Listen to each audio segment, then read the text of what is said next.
Et si la plus grande défaite géopolitique française de la décennie se jouait en silence, loin des projecteurs et des grands sommets, dans une indifférence assourdissante? Imaginez un instant, 6 bases militaires françaises, éparpillées en Afrique du Nord et au Sahel, disparaissent une à une. Aucun coup de feu, aucune déclaration fracassante à la télévision. Pas d'images de soldats rentrant au pays, pas de débats enflammés à l'Assemblée nationale. Seulement des notes diplomatiques discrètes à l'Élysée, des accords qui expirent dans l'ombre et des invitations polies mais fermes à plier bagages. La France, pourtant puissance nucléaire, membre permanent du Conseil de sécurité, pilier de l'OTAN au sud de l'Europe, voit s'effriter sous ses yeux les fondements de son influence méditerranéenne.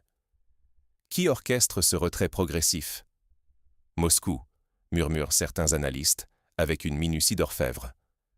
Mais là encore, pas de déclaration de guerre, pas de scandale public. Juste des manœuvres, des pressions feutrées et une habile gestion des perceptions. Le monde regarde ailleurs, comme si ce recul n'avait aucune importance. La DGSE, alertée par des signaux faibles, a fini par identifier la manœuvre.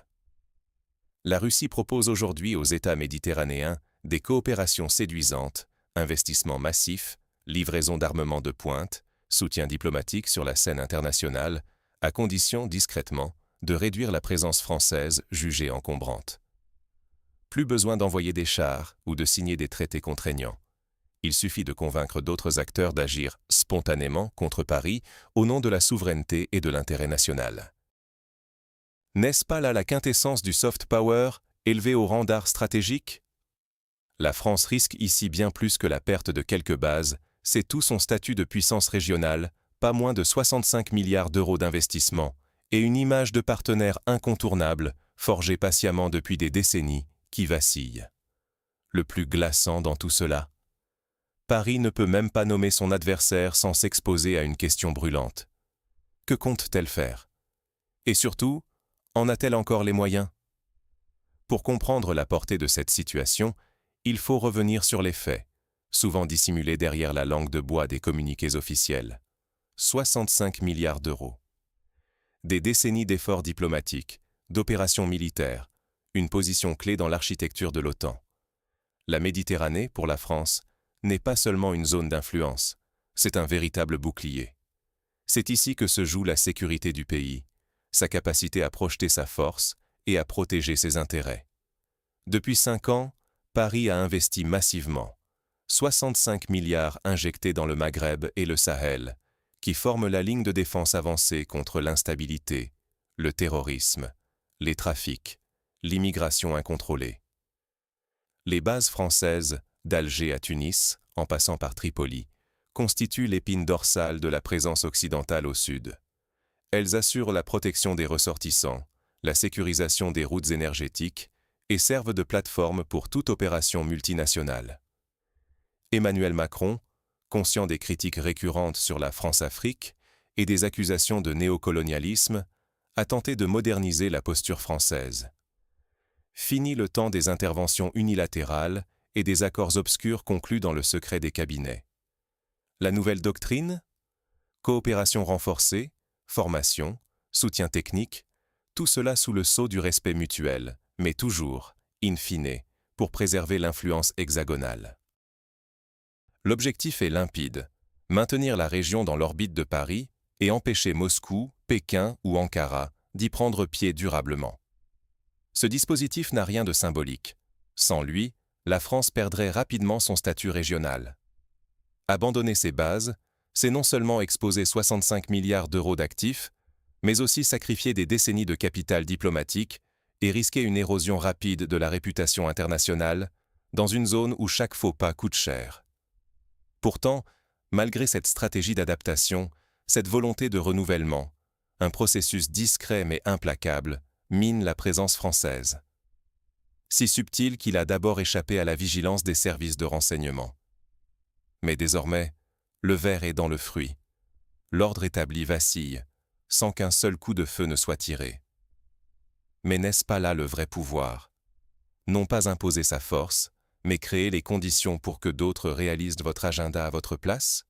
C'est exactement ce que la Russie déploie, patiemment et méthodiquement, en Afrique du Nord et au Sahel. La France, malgré toute son expérience, se fait ici surprendre sur le terrain glissant de l'influence, domaine où la subtilité prime sur la puissance brute. Prenons les exemples concrets de la Libye, de la Tunisie, de l'Algérie. Officiellement, chaque pays cherche à défendre ses propres intérêts, sécurité intérieure, diversification des partenariats, attractivité des investissements étrangers. Mais la Russie, sur ce terrain, propose bien plus que de simples promesses. Elle offre des coopérations économiques tangibles, des livraisons militaires rapides, des crédits avantageux, et surtout, l'assurance d'un respect absolu de la souveraineté nationale. Une condition implicite, mais bien comprise, accompagne ces offres. Il serait préférable de prendre ses distances avec la France et sa présence militaire. La tentation est grande. Qui refuserait un tel package, surtout s'il permet de flatter sa population tout en s'émancipant du vieux partenaire européen? Ce qui frappe, c'est la coordination quasi parfaite entre ces trois capitales. À première vue, chaque décision semble relever d'une souveraineté nationale jalousement défendue. Mais pour les observateurs attentifs, l'empreinte de Moscou devient flagrante. La DGSE tire la sonnette d'alarme. La piste russe se précise, les indices s'accumulent. Pourtant, l'Élysée reste muet. Pourquoi? Car accuser publiquement la Russie placerait la France dans une impasse. Il faudrait alors réagir, et aucun des scénarios envisagés n'est favorable à Paris. Un engagement militaire? Hors de question. Paris n'enverra pas ses troupes au front contre Moscou pour défendre quelques bases à Tunis ou Tripoli. Mettre la pression économique? Cela risquerait d'accélérer le basculement des partenaires vers la Russie. Lancer une offensive diplomatique? Le danger serait de révéler que l'influence française était en réalité beaucoup plus fragile qu'on ne voulait bien l'admettre. Paris a tenté d'alerter ses alliés de l'OTAN, espérant un sursaut de solidarité. Résultat? Quelques mots de soutien poli, mais aucune action concrète. Washington, absorbé par ses propres priorités stratégiques, ne manifeste aucun intérêt pour les problèmes méditerranéens de la France. C'est la deuxième gifle. La France découvre qu'elle est plus seule qu'elle ne le pensait, même au sein de son alliance historique. En face, la Russie n'a nul besoin de fanfaronner. Officiellement, elle se contente de formules vagues sur la coopération et le respect de la souveraineté. Ce calme apparent en dit long. L'opération progresse comme prévu, sans heurts, sans éclat. En 3 ans, la France a déjà perdu ses positions au Mali, au Burkina Faso, au Niger. À chaque fois, le même scénario. Une crise locale, suivie d'un départ précipité des troupes françaises, puis l'arrivée rapide de conseillers russes, souvent issus des structures naguère appelées Wagner. Le drapeau tricolore remisé, l'influence de Moscou solidement installée. Pour Paris, laisser faire sans réagir, c'est acter un précédent dangereux. La France n'est plus maîtresse du jeu, et chaque acteur régional peut désormais tester la solidité de sa présence. Les investissements français, plus de 65 milliards d'euros, sont désormais exposés à tous les vents. La réputation de puissance régionale s'effiloche, et chaque recul offre à la Russie une nouvelle opportunité d'imposer ses règles et sa vision. Face à cette opération d'influence d'une efficacité redoutable, une question s'impose. La France a-t-elle encore des options? Quels risques, quels coûts, quelles conséquences pour chacun de ses choix? Ce qui se joue en Méditerranée n'est pas un simple incident local. C'est peut-être le laboratoire du grand mouvement anti-occidental du XXIe siècle. Un terrain d'expérimentation dont les leçons pourraient bientôt s'appliquer ailleurs. Alors, à quoi pourrait ressembler l'avenir de la présence française en Afrique du Nord et au Sahel? 3 scénarios principaux émergent, chacun porteur de son lot de risques, de coups cachés, de leçons difficiles à accepter pour la France, et pour toute puissance convaincue d'être à l'abri du jeu mondial de l'influence. Premier scénario. La France se retire discrètement. Elle présente ce retrait comme une modernisation, un repositionnement stratégique, une victoire de la rationalité technocratique. Moins de bases, plus de partenariats, plus de dialogue, affirmera-t-on dans les discours officiels. Mais en réalité, il s'agit d'un recul, maquillé en choix raisonnés. Déjà, dans la région, on observe des accords renégociés à la baisse, des effectifs réduits, des implantations réorientées vers la formation ou la logistique, loin des opérations de combat. La France tente ainsi de sauver la face, mais sa position s'amenuise de mois en mois. Moscou occupe le vide, installe ses conseillers, son modèle sécuritaire, et tisse lentement mais sûrement son influence politique et économique. Deuxième scénario. Paris refuse de lâcher prise. Elle maintient la pression, multiplie les visites officielles, tente de convaincre ses partenaires africains de sa fiabilité et de son engagement face à la Russie. Mais le danger est réel. L'opinion publique locale, déjà méfiante à l'égard de la France, peut se retourner violemment. Toute tentative d'imposer une ligne rouge ou de s'accrocher au statu quo risque de provoquer un rejet brutal, voire une rupture totale. Les gouvernements, sous la pression de leur population, pourraient alors afficher un désengagement radical vis-à-vis de Paris. Résultat, la France se retrouve isolée diplomatiquement et l'influence russe progresse encore sans affrontement direct. Troisième scénario, plus audacieux. La France repense totalement sa relation avec la région. Elle propose un contrat véritablement postcolonial, fondé sur l'égalité, le respect mutuel, l'écoute, en assumant ses erreurs passées et en offrant des partenariats innovants, notamment dans l'éducation, la culture, la technologie. Ce serait un changement profond, mais ce scénario exige des ressources, un courage politique, une volonté de tout remettre à plat, qui semblent aujourd'hui manquer. Ni à Paris, ni dans les capitales du Maghreb ou du Sahel, personne ne paraît réellement prêt à bouleverser l'ordre établi aussi radicalement. Le risque d'incompréhension, de malentendus, voire d'échec, est immense. Quel avenir paraît le plus plausible? Sans doute un mélange des trois, mais dans un sens défavorable à la France. On assiste à des reculs partiels, chaque décision étant présentée comme un compromis équilibré. On ferme une base ici, on réduit la présence là, on signe un nouvel accord ailleurs. Mais la somme de ces compromis successifs conduit à une perte d'influence quasi irréversible. Moscou n'a pas besoin de vaincre Paris publiquement. Il lui suffit d'offrir une alternative crédible aux élites locales, en laissant les gouvernements africains orchestrer eux-mêmes le dégagement français, pour leurs propres raisons, devant leur opinion publique. C'est la force du modèle russe de subversion discrète. Il se répète partout où l'Occident apparaît comme un héritage pesant et où l'on aspire à tourner la page. Chaque scénario, retrait, entêtement ou réforme radicale, implique des coûts énormes pour la France. Perte d'accès à des ressources stratégiques, perte d'influence sur la sécurité régionale, rupture de réseaux économiques, dégradation de l'image internationale. Sans oublier la menace d'un effet domino. Ce qui fonctionne en Afrique du Nord pourrait être testé ailleurs, dans d'autres régions, où la présence occidentale repose sur des fondements fragiles. Derrière l'actualité, une réalité s'impose avec une force tranquille. C'est la capacité à influencer sans apparaître, à pousser l'adversaire à se retirer de lui-même, qui redéfinit aujourd'hui la notion de puissance.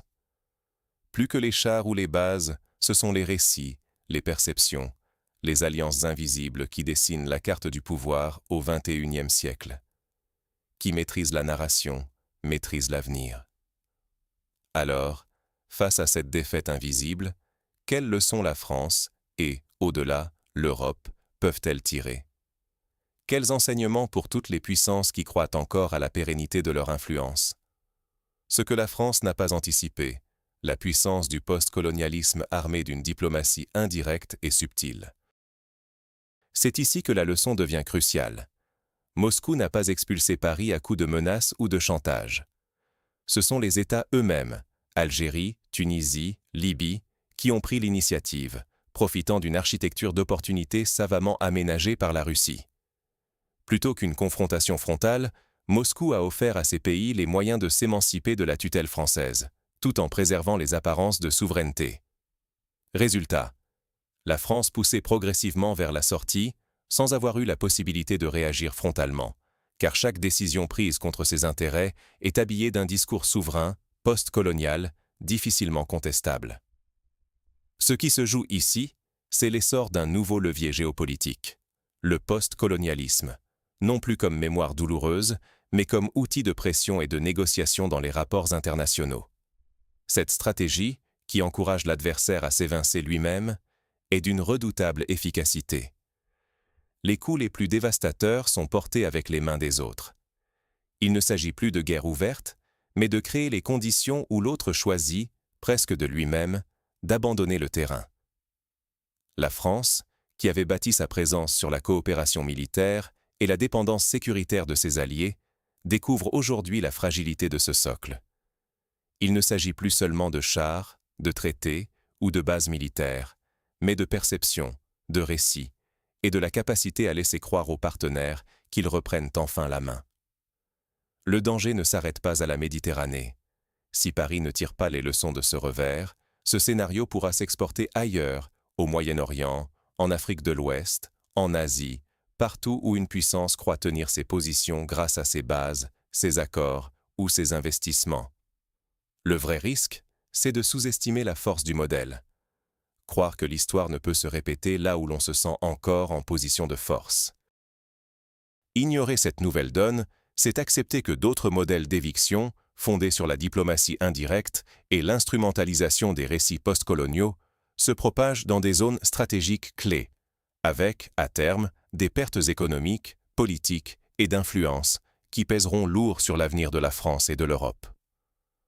En résumé, que doit-on retenir? Et comment la France, ou une autre puissance, peut-elle agir pour ne pas être la prochaine victime de ce jeu d'influence invisible? L'influence française en Méditerranée n'est pas morte, mais la nouvelle page de l'histoire n'est plus dictée à Paris. Ce qui s'est joué là, ce n'est pas une défaite militaire, mais une démonstration éclatante de diplomatie indirecte. La France n'a pas été expulsée par la force, mais évincée par des décisions locales, influencées en coulisses, presque invisibles. Rester passif face à ces vagues silencieuses, c'est accepter d'en subir la prochaine. Ce modèle d'éviction, peaufiné au Sahel, s'exporte désormais en Méditerranée et pourrait demain s'appliquer ailleurs, à d'autres puissances occidentales. Pour la France, les enjeux dépassent de loin la simple carte des bases. Il s'agit de 65 milliards d'euros d'investissement, d'une réputation forgée en décennies et de la capacité à influer sur la géopolitique régionale.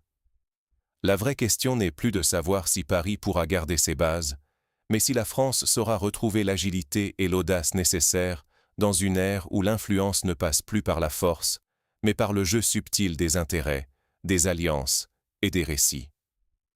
S'informer, observer, comprendre, c'est déjà refuser de n'être qu'un pion sur l'échiquier mondial.